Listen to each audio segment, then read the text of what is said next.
At the end of 205, David, Tony delights in destroying Ventura's tapes, but as Declan warned him, everything he does will come back to him. Who from Ventura is Tony most worried about hurting him? Whoa. Well, probably, I mean, Rupert's the one he wants to crush. He also wants to crush Declan because Declan, he feels like he gave Declan everything and had it thrown back in his face. So they are probably the two that he wants to see suffer. He wants to see them ground into the dirt. Yes, they've got to be top of his hit list. And probably Rupert's the one that can trigger him most because Rupert's got what Tony can never have. He's got class and charm. On episodes 4 and 5, we get this hint about Monica and Enid's history, and Enid also gets her that signed photo, which was really nice, and we see how happy that makes her. So what can you just say about what that relationship and gift mean to Monica? I think that Tony, the pressure of what's happening at home, Tony's, lack of care in terms of what he brings home to the marriage means that she is, challenged to stay in her blinkered, stoic lane, and almost without noticing, her own feelings are taking sort of centre stage, which is something that she's just not given any air to at all. And so, this lovely, delicate suggestions, with Dame Enid are as much a surprise, really, I think, to Monica that, there's a bigger world out there that she's sort of been forced to look at or look at herself more carefully because of, what's happening. Tony started his attack on Freddie by buying that field that he was planning to get for his daughter. We see how mad Freddie gets. Yeah. But the thing is, he also then says they need to keep their wits about them and focus on the Golden Gauntlet. But now that Tony's destroyed those tapes, can Freddie maintain that composure, or is he more likely to want to lash out? Well, he hates Lord Banningham with a passion. He hates everything he stands for. He's the complete opposite to Freddie in every way. There's not a kind bone in Tony's body. And I've got a great line in the first series that I sort of hate snobs, and I specifically hate snobs who forgot where they came from, which is what Tony is. When he tries to suppress it, he's a businessman. He knows this Ventura thing has to work. And so, it's wasted energy, hatred and all that. And so he is trying to rein it in. He does lose it a little bit.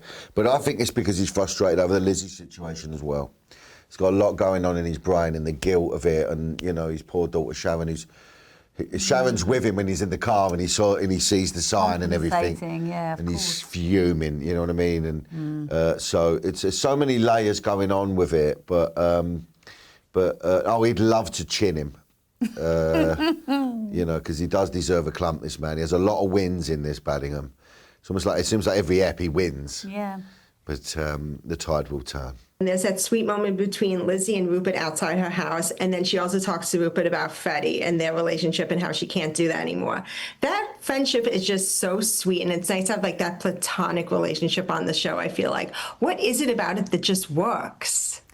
Yeah, it really reminds me of relationships I had when I was younger, a platonic relationship, but between sort of soulmates again, people that are a meeting of minds. I think her and Rupert, like they enjoy joking about the Latin declensions and things. So, it's quite a niche kind of geeky vibe between them. I think he loves her and she loves him, so it allows us to see that Rupert has an essential goodness, which makes you understand his burgeoning love for Taggy, I think, and his sort of character rehabilitation in a way.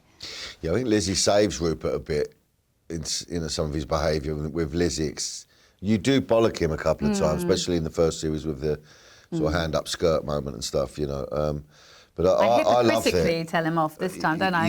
We're all trying, we keep to the rules. And then next episode, we don't keep to the rules. So. No, but I love their little relationship. It's really quite beautiful. For both of you, something that stands out to me is that both of your characters seem to be almost too good for the world of Rivals, but they're also kind of being changed because they have it's the affair, it's also the Ventura versus Cranium stuff is changing them. So what do you see in them that's happening to them as they're getting more and more into that side of this world?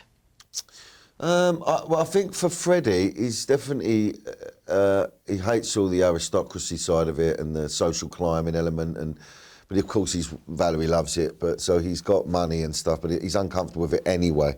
I think him falling more and more in love with Lizzie is what's problematic, really, deeply. Mm-hmm. I think Lizzie's a writer, and she's sort of got a writer's eye on all these different types of people. You've got the Bohemian O'Haras, and then the kind of the sort of aristocratic people, and then the sort of more the social climbing kind of Tony Baddinghams and so on.